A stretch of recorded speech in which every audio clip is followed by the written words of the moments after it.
সিরাজগঞ্জের বেলকুচিতে জাতীয় কন্যা শিশু দিবস উপলক্ষে আলোচনা সভা, কুইজ প্রতিযোগিতা ও পুরস্কার বিতরণ অনুষ্ঠিত হয়েছে।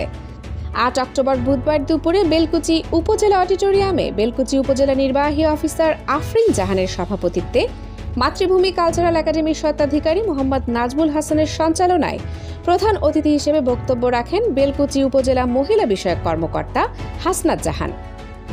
আলোচনা সভায় বিশেষ অতিথি হিসেবে বক্তব্য রাখেন কৃষি সম্প্রসারণ কর্মকর্তা মুসাব্বির হোসেন, বেলকুচি থানার সাব ইন্সপেক্টর সবুজ কুমার, সরকারি প্রাথমিক শিক্ষা অফিসার মোহাম্মদ রফিকুল ইসলাম, বেলকুচি রিপোর্টার্স ক্লাবের সভাপতি মোহাম্মদ রেজাউল করিম, সাংগঠনিক সম্পাদক মোহাম্মদ মঞ্জুরুল ইসলাম সহ উপজেলার বিভিন্ন দপ্তরের কর্মকর্তা, স্কুলের শিক্ষক শিক্ষিকা, ছাত্রছাত্রীরা উপস্থিত ছিলেন।